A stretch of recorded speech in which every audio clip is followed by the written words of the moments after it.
This is Nick Miller with Dust Biters, and you're listening to the Brutally Delicious podcast. 1, 2, 3, 4. The Brutally Delicious podcast. The Brutally Delicious podcast. The Brutally Delicious podcast. The Brutally Delicious podcast. So we can just jump right in if you want. So Yeah, let's do it. for those not familiar with Dust Biters, can you give us the 2-sentence elevator pitch, boardroom pitch, whatever you want to call it? I'll give mine, and then maybe Tommy can give like a more cohesive one. But I like to say that we're the music that they play at the county fair on the really fast rides. They have to be a certain height to ride on. Nice. I love that one. we just had a series of questions asked to us about how to describe our sound, and I absolutely love that, Miller. I think my answer was a 1977 Pontiac Firebird and a bag of shrooms. Wow. I'm trying to process what you just said. That's pretty interesting. Take your time. So let's talk about Progeny then. Now that it's out, what's been the response to it so far? It's been crazy, honestly. Like, it just seems like the moment that we started soliciting, if people want to review it or talk about it, we've got nothing but yeses. So we've been doing a bunch of interviews and blogs and stuff like that, and the numbers they just keep climbing. I think, like, I've checked it like 2 days ago, and we're up to like 15,000 plays just on the single. That's not even counting the music video. Right. Which, I mean, for a regional band out of Chicago, that's huge. Yeah, it's massive. Just connecting with people. How does it make you feel that, you know, your song's out there and it's connecting with people clear across the globe, right? Somewhere in India, somebody could be streaming Dust Biters. Well, the second country that listens to us the most is France, which Really? That's awesome. Yeah, that's really, really awesome.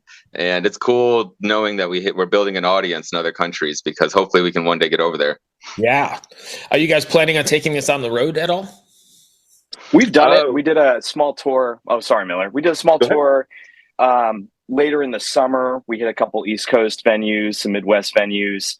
We've done a few things kind of earlier than that, and since then.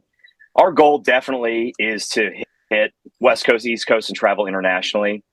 And I think for us, just as musicians, you know, the four of us have a lot of fun playing the music that we play, writing, performing together. Progeny was just, you know, a blast to write and to perform just in our studio space, let alone for other folks. So the fact that we're getting this great reception is just more of a motivation to go and play in front of people. Like I said, we could just do this in our studio and be perfectly content, but the fact that people are enjoying what we're doing is just really inspiring to us. So yeah, I'd love to continue to bring it on the road. Okay. When you guys are writing how the song is going to come across, like in a live setting or on stage, or are you writing a song just for the song's sake? Ooh, I don't know. Like, I don't really consider that. Typically, usually, so Progeny, for example, like, is actually a really unique situation, because the chorus of Progeny we wrote when we first started the band, like on my couch, me and our singer Nick, we were like just writing riffs for the band, and we just couldn't fit it into any other songs, and it just really worked with Progeny. And then the rest of it, Kinsley kind of like wrote at home and brought to rehearsal one night, and we just kind of sat down and just started writing the song, and we built around that. We try to be kind of mindful for hooks, and like if we, you know, like we don't want to go too crazy on solos and things like that, but I mean sometimes we just like we're just self-indulgent, you know, like a lot of these parts Sure. are literally just us trying to make ourselves have a good time while playing the music, and then usually if we like what we're playing, there's a good chance that the audience is going to like it. Okay. Do you consider, when you're writing, making sure, or do you think about not writing the same song previously or the same record previously? Does that make sense? Do you think about differing song to song? Yeah, I mean, Tommy, I'll give my answer, and then maybe you have a different one. But the only thing that we try to do is, like, if something sounds really similar to something that we've done before, you know, like we might try to step to the side of that, or like maybe change it up a little bit, but only if it's like a carbon copy, you know, like it's just really, really, really identical. Because I mean, like, if we just play like a slightly different drum beat to it and he's singing different vocals over it, you can't really tell if it has like similar note structure or anything like Right. that. And you don't want to change your brand. So you kind of have to be similar, I guess, right? Yeah. Tommy, maybe you have some insight on that. Yeah, no, I think it's a combination of just staying true to what feels good for the song, and then also wanting to do something to keep ourselves interested. So yeah, I mean, when we write stuff, Prodigy is actually a great example. I mean, the intro and that kind of drum beat just came from me experimenting with stuff, and then it was the two Nicks and Brian that were like, let's actually make that kind of the verse, the intro and the verse. So that came very naturally as like this kind of hi-hat to flam on the snare became really a theme for a large part of the song.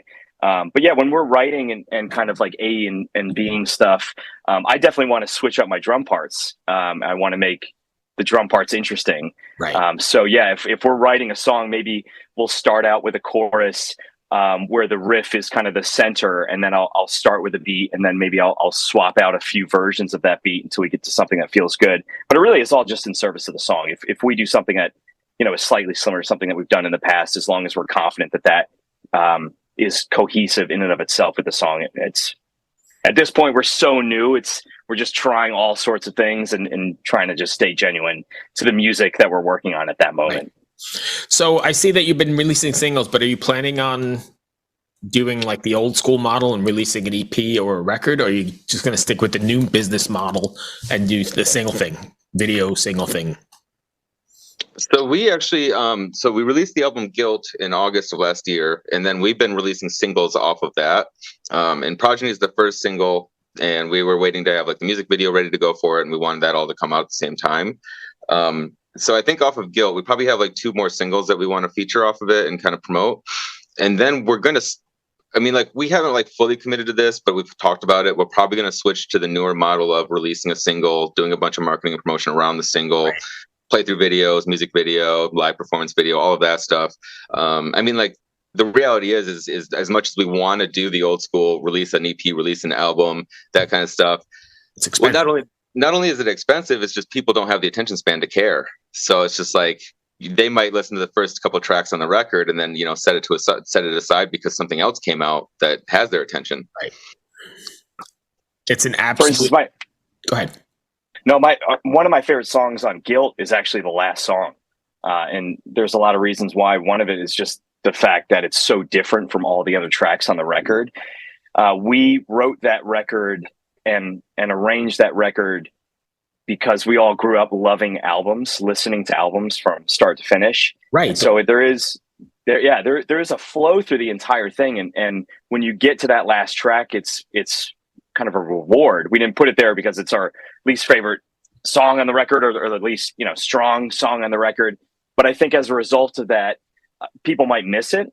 And so I want to bring attention to that. But yeah, in the future, the ease of writing and releasing almost immediately it's just a little bit more comfortable for us at this stage in our career because we're all 4 very busy people. But it works too for kind of the way in which people are absorbing music, in the current sense. Yeah, people are consuming music and anything in these short, like you said, 30-second quantities, and it's tough. Sure. Because I'm old school like you, and I like the record. I like sitting down and reading it and listening to it and whatever. Absolutely. Yeah. Hello out there. Yes, hello out there, everyone. I'm Hal Schwartz. And I'm Flynn McLean. Together we host None But the Brave, a podcast dedicated to the music and career of Bruce Springsteen. Bruce and E Street Band are on tour right now for the first time in 6 years, and we're taking a detailed look at what's happening on stage in our bi-weekly episodes. We've also been recently joined by some very exciting guests, including rock journalist Warren Zanes and Stephen Hayden, Backstreet's Magazine founder Charles Cross, and Barstool's Kirk Minahan. If you're a diehard Springsteen fan, this is the show for you. So please subscribe to None But the Brave on your favorite podcasting platform, and we hope to see you further on up the road. Thank you so much. We'll be seeing you. I was going to say, I think that no matter what we release moving forward, I think we'll always eventually accumulate them and put them out as a physical release of some sort. I just enjoy that process far too much. And right. I love having everything available and accessible online. But for those that want a physical copy or the audio files that, want to hear it on record, I want to make sure that we have those kind of things. And plus, it's just cool to have that stuff on your merch table and available. Yes, I agree. What's your writing process like? Are you guys all writing together in a traditional sense since you're all in Chicago, or are you still emailing stuff and filing stuff back and forth? We honestly, like, we have enough time to get together once a week for about 4 to 5 hours. But we get a lot done. Typically either me or Kinsley are coming to the table with 80% of a song ready to go riff wise. And then once Tommy hears that and Brian hears it and they start to throw in their stuff, we tend to deconstruct some of the song structure that, like, walked in the door. And then we start to re-put it together. And then sometimes songs can, like, come real quick. Like the song Pray For Me, I think we wrote that in like 2 rehearsals and it just came together.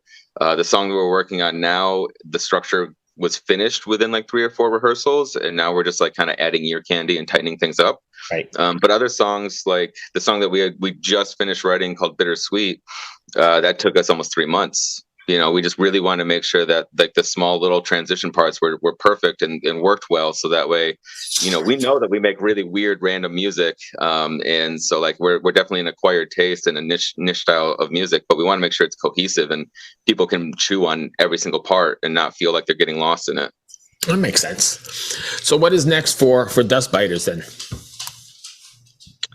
New material, I think new songs. We've already got, in addition to Bittersweet, which we don't have a recorded version of at the moment, we have 2 other songs that we're confident are close to being finished, plus another one that we're probably 25% of the way. So getting those recorded at some kind of capacity, either demoed, and then shopped around to see if anyone's interested in helping us to produce a quality studio version, and then playing live. Kind of getting back into playing live and doing the things that Nick was describing, playthrough videos, kind of fun stuff, maybe some additional music videos. But we're just having so much fun right now in the writing process and in kind of discovering the next iteration of songs, that I think focusing on that and preparing ourselves for the spring, summer, and fall when we can actually play more in front of people is our goal. Are you guys pretty much an in-house recording, mixing, mastering kind of operation? Sort of. Like, we have the capabilities to do our own demos, and they come out, listenable for us. But our engineer, Alex Lechner, he is incredible, and he actually, like, has like a mobile setup. So when we're ready to, like, do this in a way that we want to present it to the public, like, we usually just reach out to him and organize some time where he'll actually bring his setup to our space, record everything that needs to be mic'd, and then we'll go to his studio to do any of, like, the overdubs and vocals and little things like that. And then we let him work his magic. We'll wait till we get a phone call or a text message asking us if we want this done or that done. But other than that, he handles the rest. It just takes, even production wise, he's taking it from there. Yeah, I mean, like, we try to stay as involved as we possibly can, but you get too many cooks in the kitchen and it winds up, like, expanding on how long it takes to get it done. So I'd rather just let him get it where he thinks it's ready, and then we'll just make minor changes. That totally makes sense. Did I miss anything you wanted to cover? Because that took me to the end of my questions. No, I mean, like, the only immediate thing that we have coming up that, we'd like to talk about is we're playing Livewire in Chicago on March 2nd. So if any of your listeners happen to be in the area and they want to come see us perform live, that's going to be a lot of fun. We're opening that. So we're going to be playing a very short, fast, and heavy set. So, come check us out then. And we'll, definitely follow us on some sort of platform. Either stay on our Spotify or follow one of our social medias, because we're always putting out crazy fun stuff. And the idea that we're talking about for our next music video is just outrageous. So if that, can you give us those links? Yeah. So Dust Biters Official for Instagram. We're Dust Biters on all of the platforms. So if you're looking for us on iTunes or Spotify or anything like that, dustbitersband.com for merch. If we have a physical CD, we have a 7-inch that has our 4 main singles on it. And we even have 2 different colored cassette tapes. So if anybody's looking for a physical copy of Guilt, we have everything that you could possibly want except for a full vinyl. And there's just no way that a small regional band doing a small 8 tracks either, though, right? No, I tried to find not yet. I don't even know if those are still a thing anywhere, but. And I would say too, go check out the Progeny music video we released a couple of weeks ago. It was a lot of fun to make. We have so many funny stories just from the production of that. It was a really interesting and rewarding process, and I would love for people to see the video and give us comments and feedback on it as we prepare to do some other music videos. That would be great. Sweet. Thank you, my friends. I appreciate it. Sorry about what happened earlier. Not a All problem. good, man. I'm glad we got it done, and be well. Good luck with the single and whatever you got coming next. Yeah, Thanks, thank you. man. Appreciate you. We'll talk to you soon. Have a good one. Cool. Take care. Bye. Ever wonder what a punch from Elton John feels like? Or how you'd cope with having turned down the chance to be in Nirvana? Or what signal Keith Richards gives when he wants you to get the hell out of his hotel room? Fans of Too Much Effing Perspective don't have to wonder, because they've heard these exact stories and a jillion others on our podcast. I'm Alex Hoffman, former tour manager for Radiohead. And I'm musician and comedy writer Alan Keller. On the TMEP show, we get guests like Nancy Wilson from Heart, Jeremiah Freites from the Lumineers, and Modern Family's Julie Bowen to tell us things they may have only shared with their therapist, clergy, or a TMZ stringer. So join us on Too Much Effing Perspective. That's EFFING Perspective. The only podcast you crank up to 11.